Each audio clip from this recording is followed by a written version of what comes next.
안녕하세요. 코아 투더골드문 진행의 이정원입니다.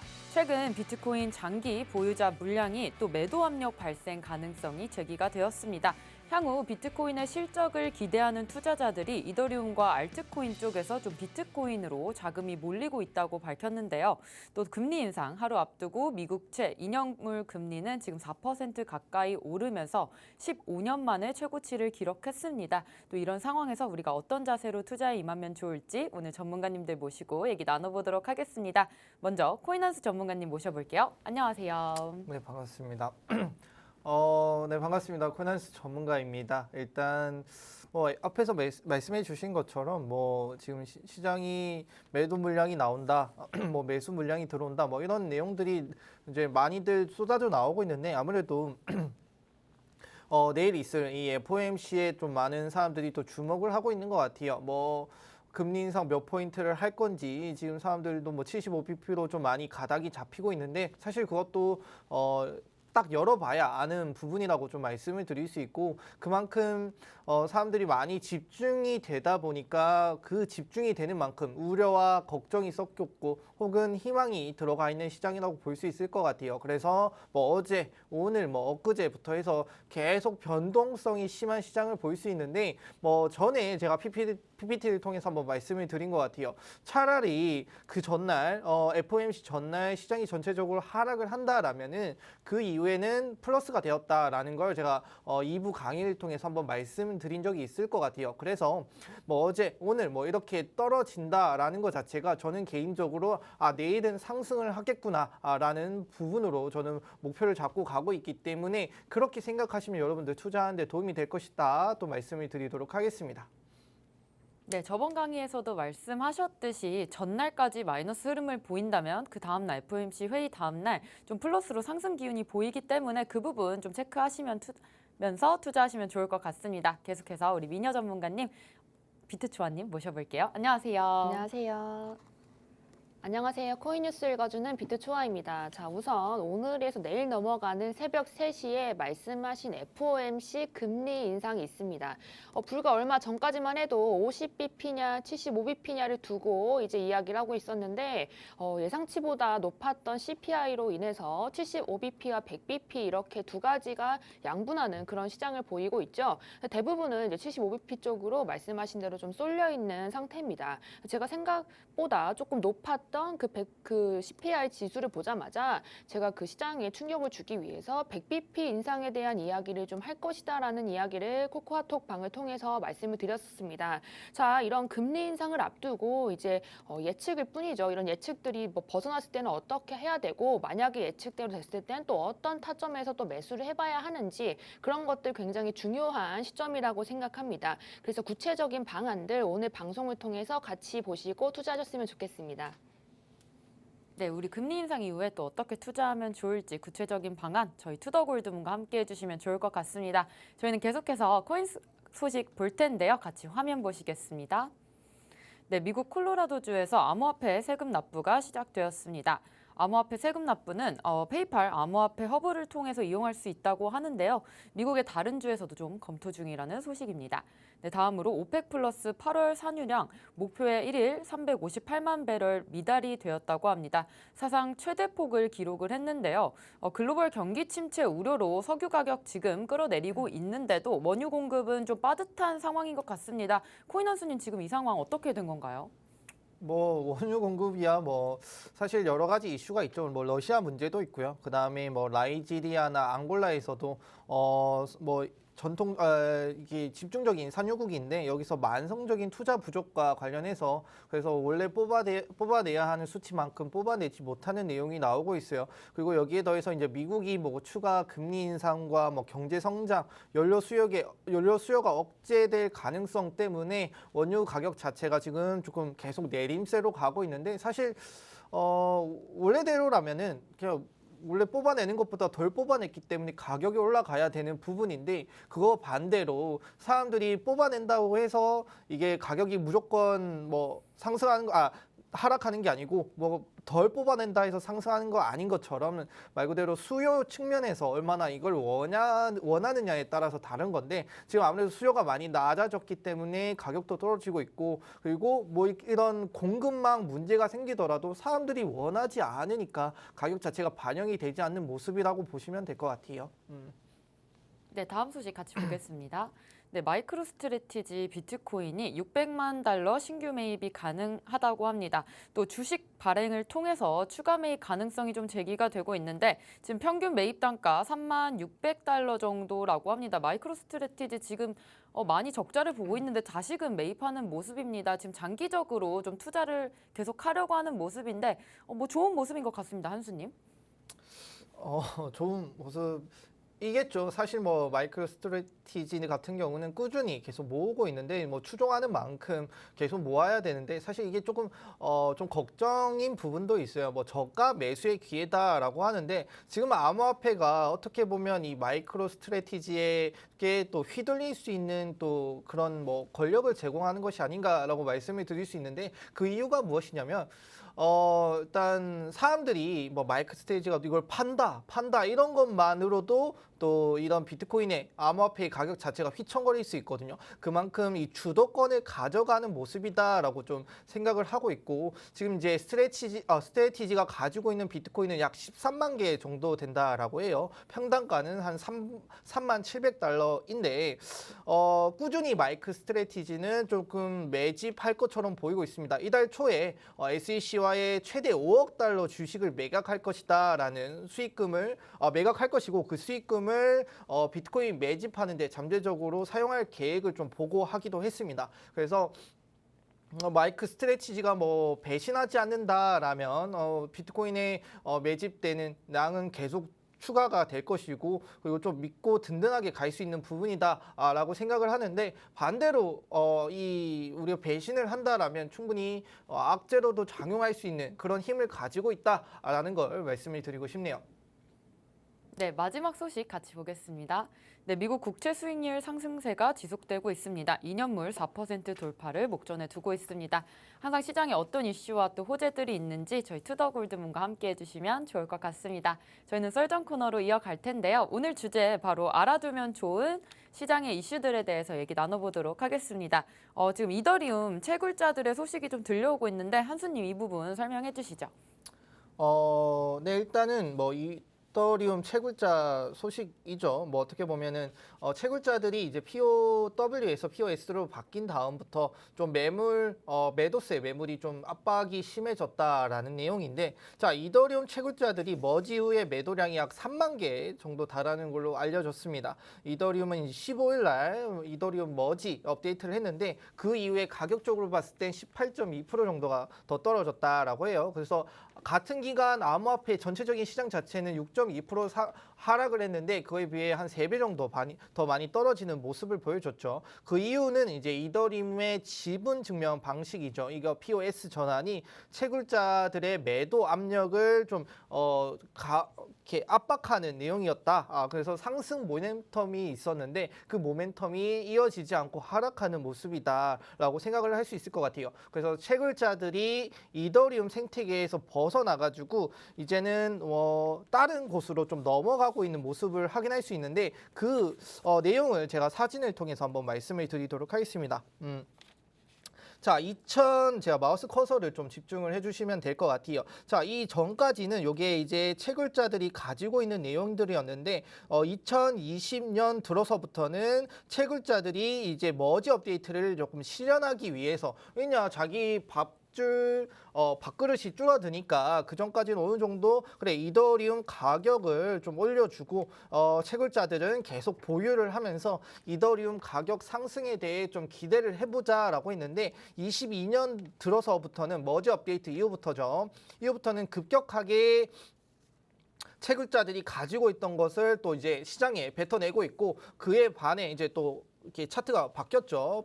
바뀌어지면서 이더리움의 가격 자체가 조금 하락하는 모습을 확인할 수 있습니다. 자, 요 부분 이제 현재 이제 채굴자들이 보유하고 있는 이더리움은 약 24만 개 정도 된다라고 해요. 그래서 이 채굴자들이 사실상 이더리움 채굴 이 생태계에서 퇴출당했음에 아무래도 이제 지속적으로 이거를 단기간에는 매도할 가능성이 높고, 그리고 이에 의해서 추가적인 하락 가능성이 있다. 그래서 이더리움 머지 업그레이드 성공적으로 마쳤음에도 이제 강한 하락세가 계속 이어지고 있고, 최근에는 이제 게리 겐슬러죠, 미국 이제 SEC 위원장이 지분 증명 방식 생태계에 대해 규제 가능성을 좀 전달을 했어요. 그래서 최근 지분 증명으로 전환한 이더리움의 시장 반등이 무너졌죠. 그리고 그 다음 사진 한번 말씀을 보여드리겠습니다.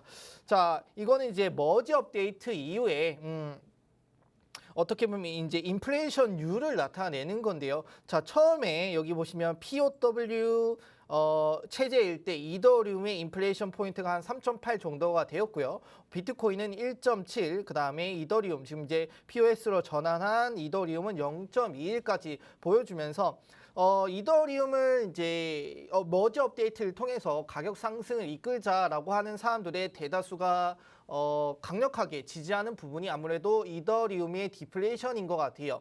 초반에는 3.8% 정도의 인플레이션을 보여줬는데 머지 이후에 이 인플레이션이 거의 한 3.6 정도 감소를 했죠. 그만큼 점차 인플레이션이 줄고 있고 그 사람들이 주장하는 이 디플레이션까지 가고 있는 모습을 좀 확인할 수 있다. 자, 이 디플레이션이라는 게 사실 뭐 바로 디플레이션이 됐다라고 해서 가격 상승을 이끌진 않을 거예요. 앞에서 제가 말씀을 드렸잖아요. 원유가 적게 캐어졌지만 그러면 평소보다 적게 캤기 때문에 사람들은 그러면 문제가 생긴 거 아니야? 공급망에 문제가 생길 거 아니야? 라고 걱정을 하면서 원유의 가격이 올라가야 되는데, 근데 시장 상황 전체 자체가 그걸 원하지 않고 수요를 하지 않기 때문에 조금 캐는 건 적어졌지만 가격이 올라가지 않는 모습을 확인할 수 있거든요. 그래서 이더리움도 그렇다. 지금 당장 이제 조금씩 시간이 지남에 따라서 디플레이션이 나오겠지만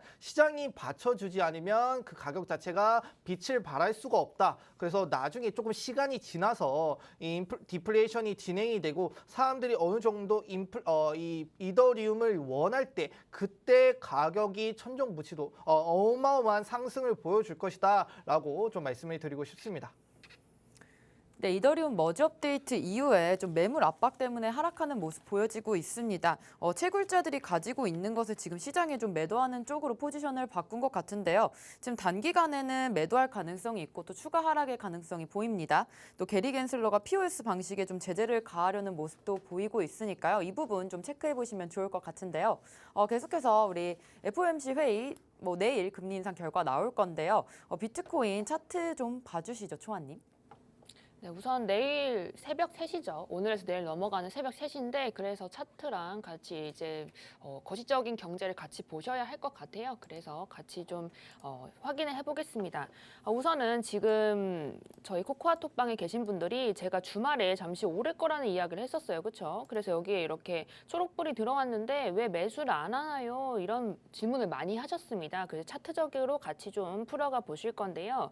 우선 비트코인이 현재 가장 중요한 부분 지지선이 바로 이 여기에요. 18.4K 부근인데 중요한 건 이게 한번 강하게 깨졌었다는 겁니다. 그래서 18.2까지 지금 내려왔었던 구간이 있었고요. 그리고 나서 지금 잠시 맞고 튕겨져 올라갔던 부분이 18.9까지 그리고 올라갔었어요. 그리고 19.2까지도 가고. 그래서 이 지지선들이 어쨌든 위에로는 중요한 게 아니에요. 위로는 중요한 게 아니고 이 18.4를 얼마나 잘 지켜주느냐를 좀 같이 보셔야 되는데 그나마 있었던 지지선이 지금 없어진 겁니다. 18.4에서 깨진 다음에 18.2까지 강하게 내려왔어서 이 지지선이 더 이상 역할을 못한다는 것을 좀 의미를 하는 거죠. 근데 지금 좀 크게 보시면 여기 보시면 이 되돌림의 하락이 굉장히 강하게 나오는 장이었어요. 그렇죠, 여러분? 근데 이때는 이제 방금 말씀하셨던 채굴자들이 매수를 해주셨습니다. 그래서 여기 모두 다 지켰던 것들이 채굴자들이었고 채굴자들의 매수로 인해서 여기서는 지켜졌지만 지금 여기서는 지금 매도 압력이 오히려 있거든요. 그래서 이 바닥 지지선을 지켜줄 사람이 없는 겁니다. 그래서 18.4를 깼지만 이 지지가 없기 때문에 전 저점까지도 지금 갭이 그냥 열려있는 상태라고 보시면 됩니다. 그래서 지금 이런 상황에서 만약에 이제 FOMC 때 이제 좀 좋지 못한 발언이 나오다거나 하면은 여기 아래를 다시 한번 깨줄 가능성이 크다는 거죠. 그리고 좀 더 크게 보시면 우리가 지금 이 하락이 주봉으로 볼게요. 지금 보시면 여기서부터 떨어진 거예요, 여러분. 여기서부터 떨어졌기 때문에 지금 하락 추세를 벗어난 적이 없습니다. 그래서 제대로 벗어나려면 이 긴 하락 추세를 벗어날 정도의 상승분이 있어야 되고 제대로 된 찐 반등은 23K 이후로 올 가능성이 큽니다. 그래서 같이 그 라인을 잘 지켜주는지 위로는 얼마나 돌파를 잘 하는지를 같이 체킹을 해보셔야 할 것 같습니다. 자, 그리고 이제 차트적인 것만 말씀드릴 게 아니고요. 지금 같이 찾아보셔야 할 게 어제 스웨덴 같은 경우도 100bp의 금리 인상을 했습니다. 그리고 독일도 PPI가 예상치보다 이제 5배 이상이 넘게 나왔습니다. 제가 미국 CPI 발표 날에 TV 방송에서 여기 출연해서 제가 폭락에 대한 이야기를 좀 드렸거든요. 그래서 실제로 좀 그날은 강력한 좀 하락분이 나왔었습니다. 그렇죠? 근데 제가 여기서 주목해야 할 거는 미국의 코어 인플레이션입니다. 코어 인플레이션은 지금 그런 원자재나 이제 지금 문제 있는 식량 같은 것들을 제외한 지금 미국 실생활에 관련된 것들인데 지금 코어 인플레이션율이 예상치보다 굉장히 높게 나왔어요. 거의 2배 이상 나왔거든요. 근데 그 관련해서 가장 중요하게 생각해야 되는 게 서비스랑 그리고 세틀, 그 거주비입니다. 그 월세를 말하는데 어쨌든 지금 이런 상황에서 가장 이제 파월이 할 수 있는 가장 강력한 행위가 무엇일까를 같이 생각해 보셔야 합니다. 저는 지금 약간 75p가 지금 거의 8대 2 정도, 75가 8, 지금 100이 이 정도 됩니다. 그래서 지금 이런 상황에서는 오히려 100bp의 가능성도 배제할 수 없다고 생각을 합니다. 이제 강력한 금리 인상을 하면서 이제 기존에 많이 이제 돌았던 시장에 있었던 많은 자금들을 또 한 번 이제 털어내면서 앞으로 있을 중간 선거 전에 지금 털어가는 그런 과정이 될 수도 있고요. 그래서 강력한 시장 하락이 나왔을 시에는 비트코인이 지금 아래 지지선이 없기 때문에 조금 더 조심스러운 접근을 하셔야 한다는 것을 다시 한번 말씀드립니다. 네, 추가 전문가님께서 차트적 관점과 또 거시적 관점 두 가지 관점으로 좀 봐주셨는데요. 물론 차트적으로 봤을 때 지금 중요 지지선이 18.4K라고 합니다.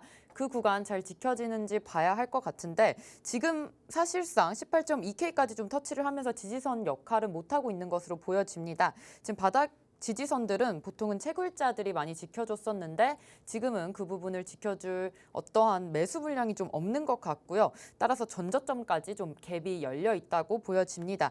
파월 발언이 만약에 좋지 않다면 또 지지 라인이 좀 깨질 수가 있을 것 같은데요. 어제 또 스웨덴이 100bp 정도로 올리면서 지금 파월이 할 수 있는 것은 좀 강력한 금리 인상밖에는 대책이 없을 것 같습니다. 따라서 100bp에도 조금 힘이 쏠릴 수 있다는 것 좀 알고 계셔야 될 것 같습니다. 지금 중간 선거 전에 조금 물량을 또 털어낼 가능성이 있으니까요. 이 부분 좀 조심하면서 매매해 주셔야 될 것 같습니다. 지금 SEC와 또 리플 소송 거의 끝나갈 것 같은데 지금 리플 좀 많이 오르고 있습니다. 리플이 좀 이길 것 같다는 얘기가 좀 시장에 많습니다. 한수님 이 부분 좀 어떻게 보시나요? 일단 SEC 뭐 리플 얘기가 좀 요즘에도 많이 나오고 있죠. 그래서 재판 어느 정도 좀 지나가는 것이 아닌가라고 볼 수 있는데 이제 뉴욕 남부 지방 법원에서 이걸 주로 다루고 있어요. 그래서 약식 판결을 이제 리플과 SEC 측에서 좀 요청을 했습니다. 그래서 약 2년 동안 진행된 이 재판 자체가 끝나는 것이 아닌가라는 내용들이 나오고 있는데. 일단 우선적으로 이 약식 판결, 뭐 저희 나라에는 따로 없는 걸로 제가 확인을 했습니다. 그래서 미국에만 있는 좀 특허 관련해서 내용으로 볼 수 있는데 이제 리플이 연방증권법을 위반했다고 판결을 하거나 아니면 더 이상 재판 없이 소송을 좀 종결시켜 달라, 또 정확히 하고 질질 끌지 말자라는 내용으로 볼 수 있을 것 같아요. 그래서 지금 이제 SEC는 약간 1조 한 8천억 정도 상당의 이제 미등록 증권을 리플이 지금 매도를 했다라고 이렇게 고소를 했는데 리플 측은 이제 증권법 적용 대상인지 판단하는 하위 테스트 조건이 있는데 이걸 충족하지 못했다라는 걸 내세우면서 말하고 있어요. 자, 그 부분 제가 사진을 통해서 좀 말씀을 드릴게요.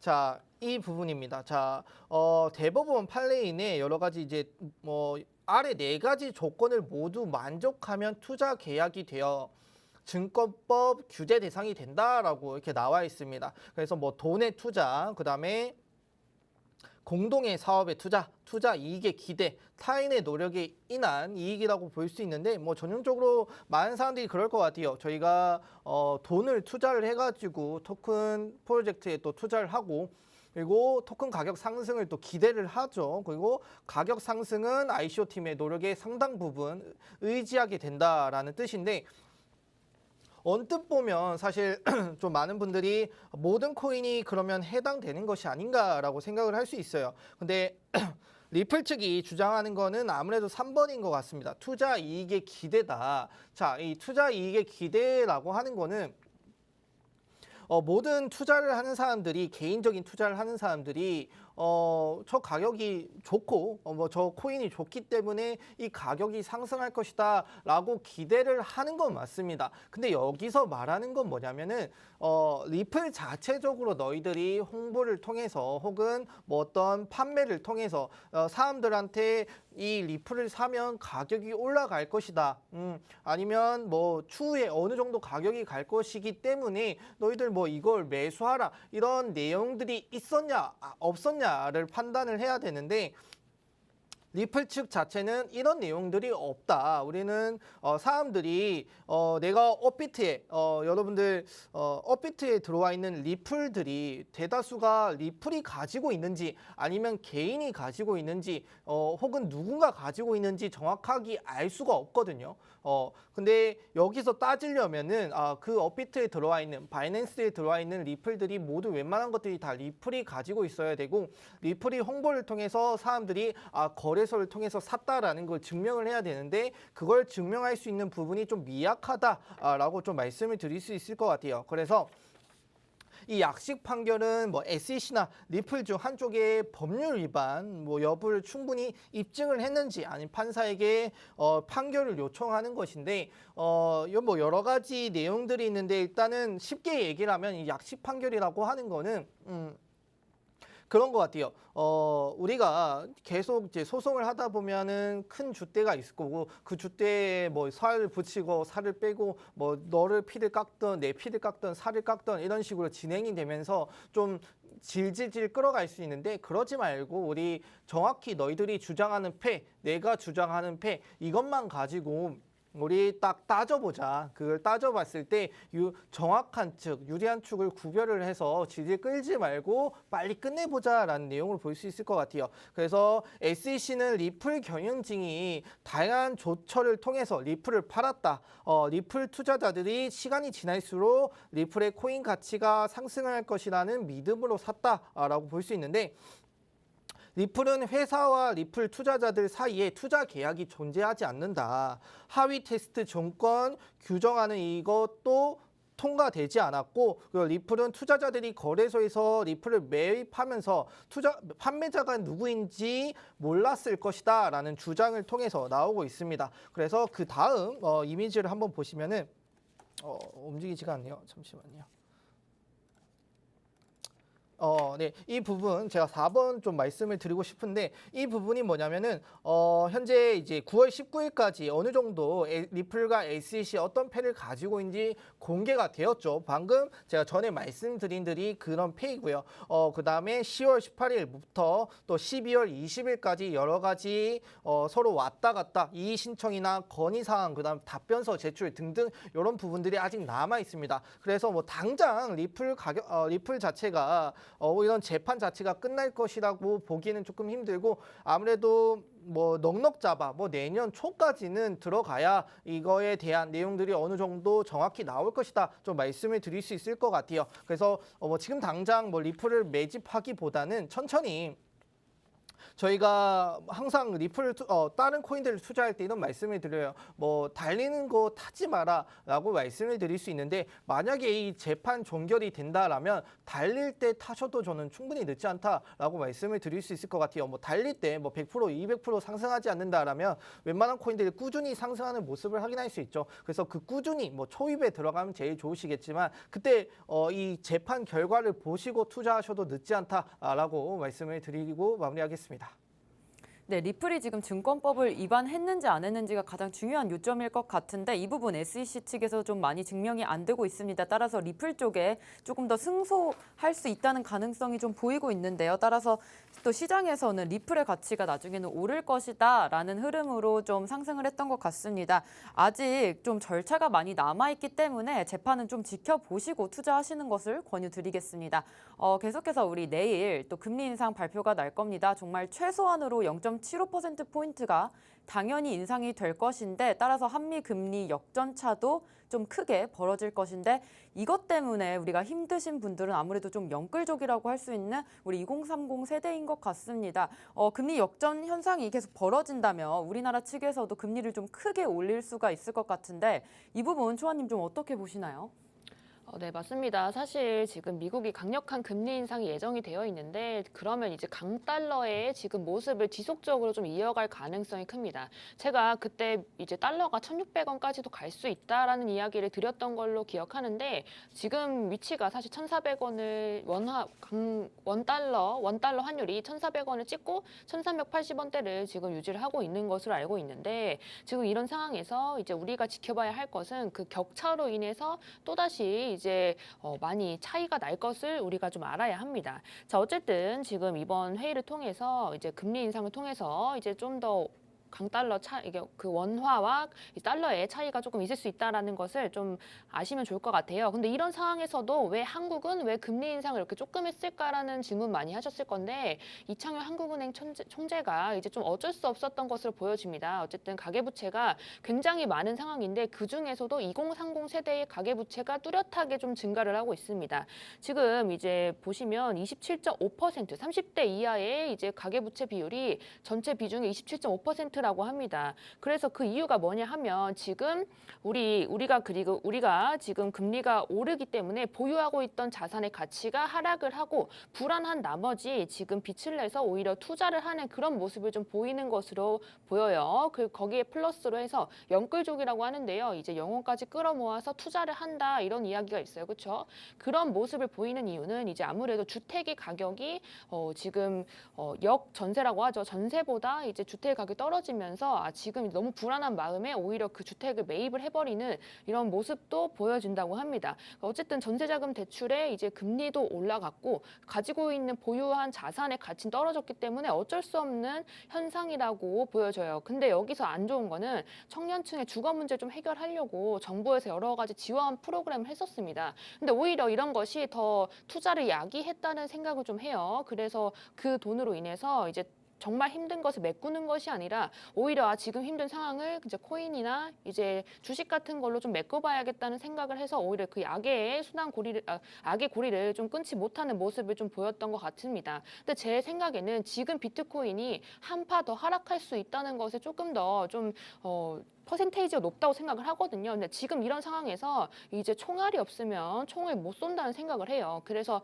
이런 상황에서 이제 만약에 현금이 없다면 그 전에 있었던 물렸던 것들 가만히 기다릴 수밖에 없는 정말 좋은 기회를 날리는 것이거든요. 그래서 제가 지금 이제 코코아톡 방에 계신 분들한테는 뭐 80% 이상 현금화 가지고 계세요라는 이야기를 자주 드렸던 것 같은데 앞으로 이제 있을 좋은 찬스를 얻으려면 결론적으로 총알 꼭 이제 현금이 있어야 된다는 말씀드리며 좀 같이 투자하셨으면 좋겠습니다. 네, 지금 영끌족들이 좀 상황이 안 좋아지니까 이런 비트코인이나 주식 쪽으로 좀 투자가 몰리고 있는 것 같은데요. 결국에는 한파동 더 빠질 수 있으니까 이때 빠졌을 때 좀 매수를 할 수 있는 좋은 기회를 놓치지 않았으면 좋겠다고 말씀하셨습니다. 보통은 현금 비중을 80% 이상 정도 두는 것을 좀 추천드린다는 말씀 주셨고요. 어쨌든 달러가 1,600원까지도 좀 갈 수 있다고 하는데 이렇게 강달러 현상, 킹달러 현상 정말 언제까지 지속이 될까요, 초아님?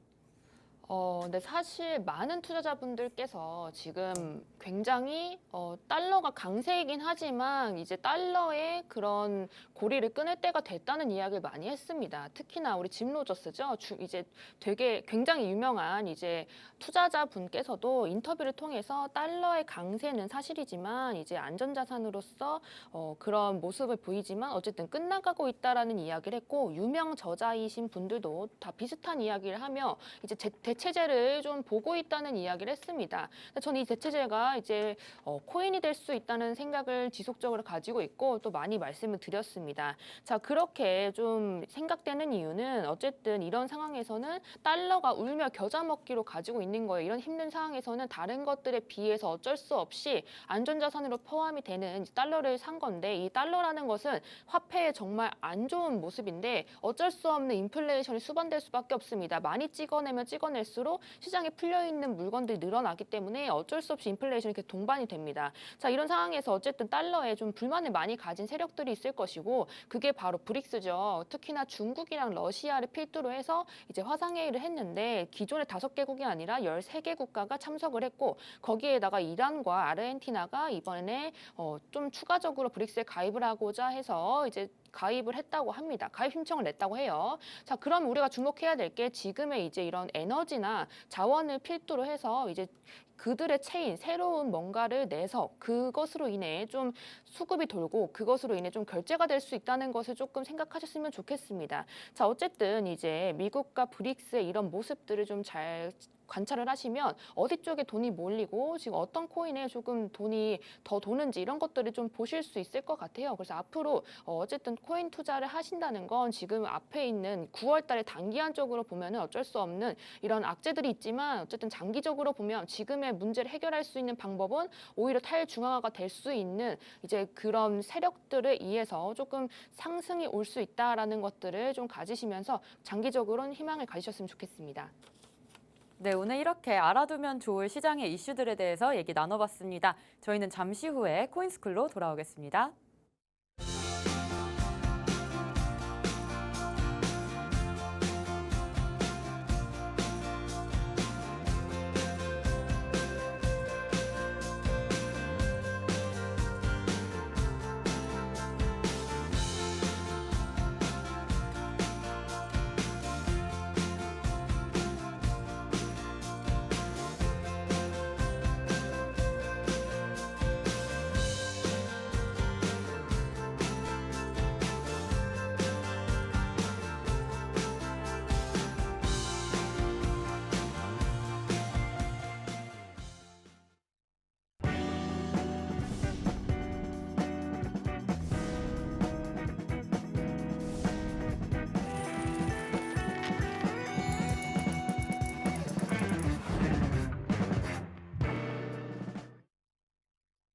네, 코인스쿨 시간입니다. 오늘은 비트초아님께서 RSI와 또 다이버전스에 대해서 강의해 주실 겁니다. 오늘 강의로 많은 정보 얻어가셨으면 좋겠습니다. 비트초아님 모셔볼게요. 안녕하세요. 코인뉴스 읽어주는 비트초아입니다. 자, 오늘은 이제 RSI 저번에 하던 것을 이제 또 체크를 하는 시간을 가지고 RSI 지표와 같이 봐야 하는 다이버전스를 같이 이야기 드리도록 하겠습니다. 자, 제 강의는 항상 똑같죠? 이제 저번에 했었던 이야기를 한 번 더 체킹을 해보고 이제 조금 보시면서 한번 대답을 해보시는 그런 시간이 가지셨으면 좋겠어요. 자, 어쨌든 기술적 분석의 지표 유형은 이렇게 4가지라고 말씀을 드렸는데 RSI는 시장의 강도를 표현하는 지표입니다. 이게 RSI까지 넘어오게 된 게 저희가 거래량을 했기 때문에 거래량과 같이 봐야 하는 좋은 지표라고 말씀을 드렸어요. 자, 어쨌든 이런 기술적 분석의 지표의 유형은 이 4가지인데요. 시장 강도는 어쨌든 지금 시장에 체결되는 강도만 나타내는 겁니다. 그래서 강도를 뜻하는 것이고 추세 지표는 상승이냐 하락이냐 횡보냐를 3가지로 나눠서 지금 시장이 어떤 추세를 가지고 있는지를 보여주는 거예요. 그리고 모멘텀 지표는 지금 이 추세가 얼마나 세게 가느냐 이런 것들을 변곡점이라고 하죠. 그럼 이 세기가 약해지게 된다면 어디가 변곡점이냐 이런 겁니다. 자, 여기 또 같이 체크해 보시면 좋은 게 변동성 지표예요. 변동성 지표는 이제 이 하락과 상승의 폭이 이런 식으로 보통은 차트가 그려지잖아요. 그래서 이게 어떤 변동을 또 가지고 있고 앞으로 어떻게 전환이 될 건지 이런 것들 나누는 지표라고 생각하시면 됩니다. 그래서 이 네 가지 지표 유형 중에 우리는 지금 시장 강도 지표 전체적인 체결량과 양에 대한 공부를 하고 있고요. 그중에서 거래량과 RSI를 체크를 하고 있습니다. 근데 RSI와 거래량 같은 것들은 문제가 있습니다. 매수와 매도의 양은 알지만 결론적으로 그게 어떤 움직임인지는 알 수가 없다는 그런 모습을 가져요. 특히나 RSI 같은 경우는 이 거래량에 문제가 있었어요. 왜냐하면 그냥 거래량 같은 건 이런 식으로 이제 막대로 그려져 있거든요. 그래서 이게 얼마나 세고 약한지를 알 수가 없어서 그래서 이게 우리가 알 수 있는 퍼센테이지 백분율로 좀 표현을 해보자라는 이야기를 하면서 RSI가 만들어졌다고 생각하시면 됩니다. 자, 그래서 이 어쨌든 좀 안 좋은 부분이 있어요. 왜냐하면 이게 매수와 매도의 양만 나오지 이게 그래서 지금 어떤 시장인지는 잘 해결을 못할 때가 많거든요. 그래서 그것에 대해서 다이버전스를 같이 보시면 좋습니다. 자, 어쨌든 RSI는 상대 강도 지수예요. 지금 매수와 매도에 대한 이제 강도를 나타내는 거고, 어쨌든 지금 시장의 분위기를 알려주는 거고, 추세의 강도를 객관적으로 나타내는 지표입니다. 1978년도에 정말 오래된 지표죠. 그래서 이 보조 지표지만 많은 사람들이 신뢰를 하고 이제 보조 수단으로 많이 사용을 합니다. 이것만 보는 건 아니고 방금 봤던 여러 가지 지표들을 같이 본다고 말씀드렸습니다. 그래서 여기 숫자 3개가 있어요. 70, 30, 50을 꼭 기억하셔라라는 이야기를 드렸죠. 자, 이게 과매도, 과매수, 저항 구간을 좀 나타낸 건데 이 70 이상이 되면은 우리가 과매도 구간, 과매수 구간이라고 생각을 합니다. 그리고 이 초록색 부분이죠. 이 30 이하는 과매도 구간이다. 그리고 50은 저항이다라는 이야기를 합니다. 그 이유에 대해서 말씀을 드리자면 이게 지금 어쨌든 RSI는 사람들의 매수와 매도량을 나타내거든요. 근데 30 아래로 내려간다면 사람들이 매도를 너무 많이 한 거죠. 여기가 만약에 저항인데 뚫지 못했다든지 지지인데 뭐 제대로 받지 못했다든지 이런 식으로 사람들의 심리적인 문제로 인해서 많은 매도가 나왔고 우리는 이런 과매도 구간 30 이하에서는 진입을 해볼 만하다. 그래서 거기가 과매도 구간이지만 오히려 이때가 매수 타점이다라는 것을 알려줍니다. 그리고 70 이상이 되면 오히려 지금은 오히려 시장이 너무나도 과열이 됐으니 지금은 오히려 매도를 해야 되는 시점이다. 그래서 이때는 우리가 매도를 해야 되는 체크 타임이다라는 것을 좀 알려드리고 싶고요. 여기에 더불어서 50선은요. 항상 저항과 지지에 걸려져 있는 부분이 많습니다. 이 50은 이제 저항대라고 생각하시면 되고요. 보통 50을 뚫지 못하게 된다면 이런 식으로 가게 됩니다. 여기서 만약에 제대로 돌파를 하지 못하면 맞고 떨어지면서 점점 하락할 수 있는 그런 RSI 모습이 나와요. 조금 이따 같이 확인해 보실 거고요. 만약에 이제 상승했던 추세에서도 50 돌파를 50에서 맞고 튕겨져 나오지 못한다면 이제 더 큰 하락이 나올 수 있다는 것을 의미합니다. 자, 산출 방법은 이제 어쨌든 전체 상승폭과 전체 하락폭을 더해서 전체 상승폭을 또 이제 나눈다고 합니다. 그 다음에 곱하기 100을 해서 이제 전체적으로 30%, 50%, 70%라는 식으로 이제 그 백분율을 한다고 해요. 자, 어쨌든 지금 그리고 산출에 적합한 일자를 제가 그때도 말씀드렸는데 보통은 RSI를 검색을 하시면 14일이 기준입니다. 그 이유가 뭐냐면 원래 원조가 14일이 기준이 되게끔 만들었습니다. 근데 다른 사람들도 사람마다 다릅니다. 12일이 편한 사람도 있고 9일이 편한 사람도 있어요. 근데 이게 산출 기간이 길면요. 안정적이지만 매매 타점을 잡기가 어렵고 산출 기간이 짧으면 불안정하고 매매 타점이 대신에 잡기가 쉽습니다. 대신 안전성이 좀 떨어지죠.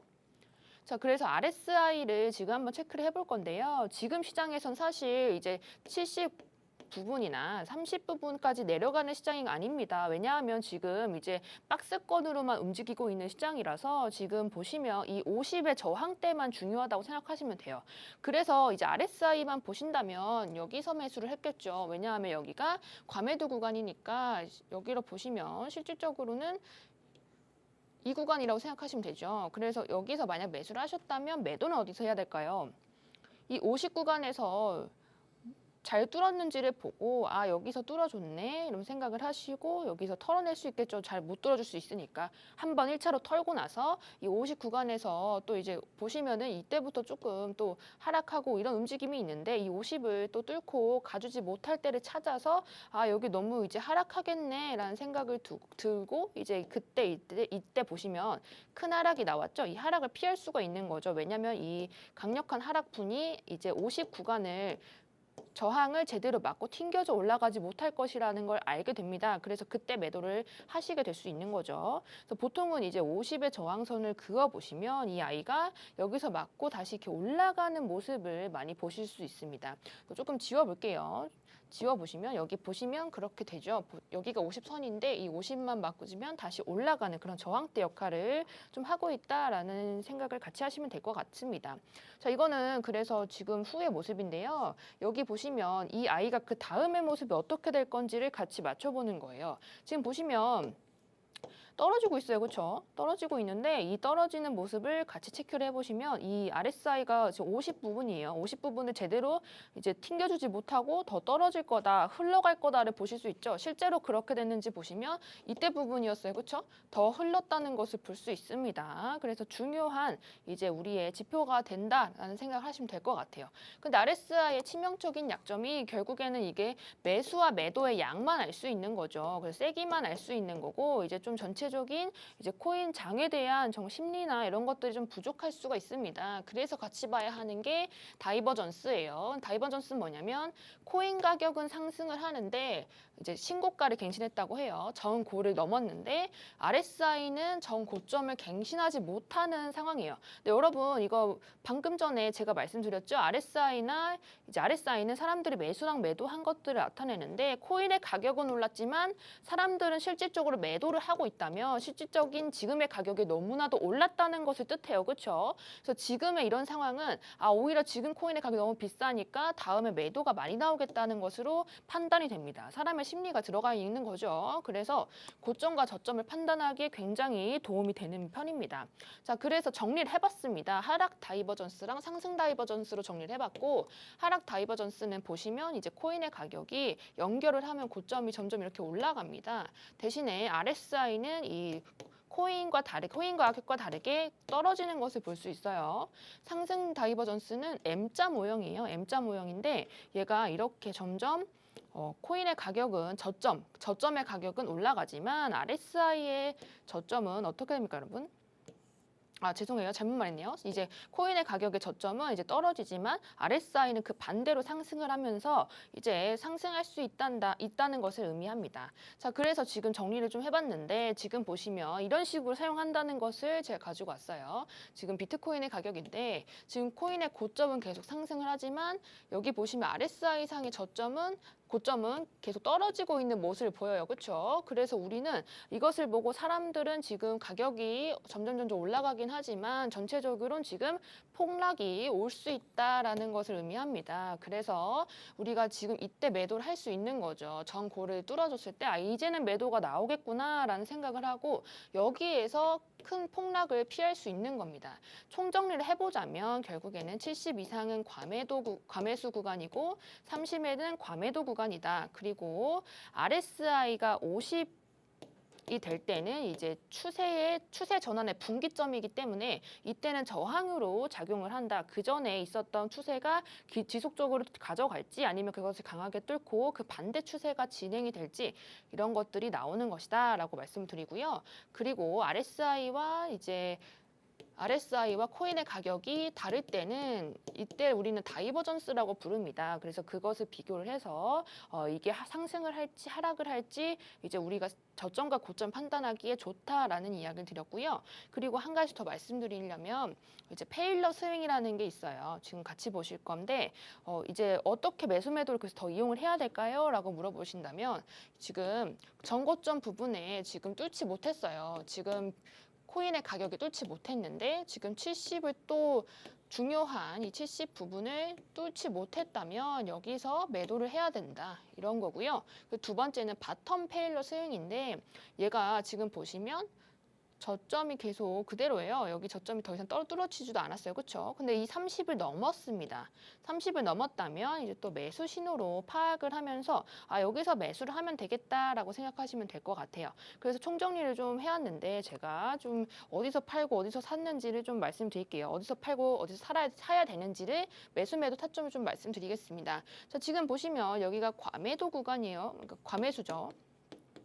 과매수 구간인데 코인의 가격 우선은 이제 RSI와 모두 이제 같이 했을 때 말씀드리는 겁니다. 그래서 과매수 구간이기 때문에 이제 매도를 좀 고려해 봐야 할 때죠. 그래서 여기에서 이제 그 전에 저항 구간이었기 때문에 이렇게 뚫지 못하고 내려왔네. 그럼 여기서 매도를 잘했다라는 생각을 좀 하실 수 있을 거예요. 그렇죠? 만약 이때 못했더라면 이 50 부근에서 또 한 번 더 할 수 있겠죠. 자, 그리고 나서 보시면 이제 또 매수 타점은 여기 30 부근 아래에서 이제 과매도 구간이기 때문에 여기서는 매수를 하고 또 여기 보시면 50을 뚫어주지 못했습니다. 그래서 추세가 약해질 수도 있겠구나라는 생각으로 여기서 매도가 되는 겁니다, 여러분. 이제 연결해 보면 그렇죠. 그래서 또 이제 고점에서 단기적으로 고점에서 좀 매도를 할 수 있었던 거죠. 자, 그리고 나서 이제 지금 이런 다이버전스는 연결을 해보면 결국 나옵니다. 방금 전에 다시 볼게요. 첫 화면을 보시면 결국 이 다이버전스라는 건 이제 장기적인 추세를 좀 의미를 하는데요. 결국에는 이제 코인의 가격이 RSI와 반대됐을 때는 정말 추세에 급격한 변화가 있을 수 있습니다. 그런 것들 잘 확인하시면 이제 매매를 하실 때 굉장히 좀 도움이 되실 수 있을 겁니다. 자, 그리고 이제 같이 좀 보시면 좋은 게 이 RSI가 이제 여기서도 보시면 14일이 기준이에요. 근데 보통은 14일을 사용을 하긴 하는데 이제 사람들마다 이것도 써보고 저것도 많이 써봅니다. 제가 그래서 9일도 있고 12일도 있어요 라는 이야기를 드렸는데 보통은 이제 기본적으로 RSI를 검색을 하시면 14일로 나오실 겁니다. 자, 또 같이 볼게요.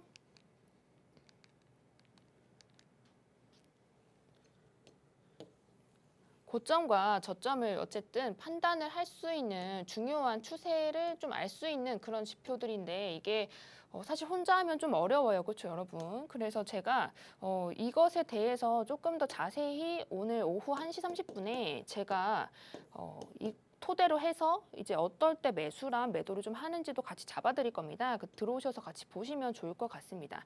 자, 그리고 같이 말씀드리고 싶었던 게 지금 이런 테일러 스윙 이런 거 있죠. 페일러 스윙 같은 거나 이제 이런 것들도 실질적으로 보면 잘 안 보입니다. 그래서 매몰되지 않게 여러 가지 지표들과 같이 좀 체킹을 해보면 좋으실 것 같아요. 그래서 들어오셔서 같이 확인해 보시면 좋겠다라는 말씀 다시 한번 드리고요. 그리고 이 RSI가요. 어쨌든 체킹을 해보시면 이제 이렇게 보시면 또 보이는데 이게 노란색 선이 없다고 생각하시면 결국에 어디가 떨어지고 어디가 올라가는지를 잘 모르겠어요 라고 말씀하시는 분들이 많아요. 그렇죠? 근데 여기에서 같이 보면 좋은 게 보통 50선이 저항과 지지에 걸려져 있는 부분이 많습니다. 그래서 이 50의 선이 결국에 보시면은 이 아이가 끝까지 넘어가지 못했던 부분 터치했을 때 이 저항의 라인이 사실은 이제 50선이 보통은 많이 연결이 됩니다. 그래서 이 50선이 어쨌든 뚫어진다는 것은 여기를 뚫지 못했던 저항을 뚫어준다는 것을 의미하기 때문에 이 굉장히 중요한 라인이다라고 생각하시면 될 것 같습니다. 자, 그리고 지금 같이 보셔야 하는 건 제가 이평선에 대한 강의도 했어요, 여러분. 그렇죠? 그래서 이거 하나만 보면 안 됩니다. 이거 하나만 보는 게 아니라 결국에는 이평선, 추세, 그리고 지지와 저항을 같이 보셔야지 이것에 대한 이제 조금 우리 RSI와 다이버전스에 대한 이제 그런 정확도가 올라가는 겁니다. 그래서 우리가 지금까지 이제 배웠던 이제 여러 가지 것들 같이 좀 병합을 하셔서 추세 매매를 하실 때 도움이 많이 되실 겁니다. 그리고 제가 다음 강의 때 준비를 한 것은 지금 어쨌든 시장의 강도에 대한 이야기를 드린 거거든요. 그래서 다음에는 제가 변동성 지표에 대한 이야기를 좀 드려보려고 합니다. 강도 지표는 사실상 전체적으로 시장 강도가 얼마나 높게 체결이 되고 있는지를 좀 나타내는 것인데 이게 그냥 가게 된다면 사실 매몰될 수가 있어요. 이 한쪽으로 좀 치우칠 수가 있기 때문에 전체적으로 이제 모멘텀 지표와 변동성 지표, 추세 지표를 모두 같이 확인하시는 것들이 좋습니다. 시장 강도 지표는 이제 중요한 것들 두 개를 모두 확인해 봤기 때문에 이제 다음에 다음에 다음 강의 때는 이제 변동성 지표 그리고 모멘텀 지표를 또 같이 확인해 보시도록 할 테니까 같이 좀 항상 복습하시면서 좀 매매하실 때 소액으로 투자 연습, 모의 투자 연습해 보시면 좋을 것 같습니다. 네, 오늘 배우신 부분들 정리하면서 투자에 어떻게 도움이 될 수 있을지 생각해 보시면 좋을 것 같습니다. 좀 더 자세한 매매 방법과 또 차트 분석 저희가 오후 1시 반부터 이어가고 있는데요. 오후 1시 반에 무료 방송으로 진행하고 있습니다. 함께 하실 수 있는 방법 안내해 드리겠습니다. 먼저 컴퓨터로 들어오실 분들은 팍스경제TV 홈페이지에 들어오셔서 좌측 하단 보시면 투더골드문 배너가 있습니다. 배너를 클릭하시면 바로 전문가님들의 실시간 무료 방송을 함께 하실 수가 있고요. 또 핸드폰으로 함께하고 싶다라고 하시는 분들은 여러분들께서 매일 쓰고 계시는 녹색 창에 투더골드문 검색하셔서 상단 링크 통해서 들어오시면 됩니다. 잠시 뒤 오후 1시 반부터 무료 방송 함께해 주시면 좋을 것 같고요. 저희가 오늘 준비한 소식은 여기까지입니다. 본 방송에서 제공하는 정보는 투자 판단의 참고 자료일 뿐이며 특정 자산 가치의 상승과 하락을 보장하지 않는다는 점 유의해 주시길 바라겠습니다. 저희는 다음 이 시간에 오겠습니다. 시청자 여러분 고맙습니다.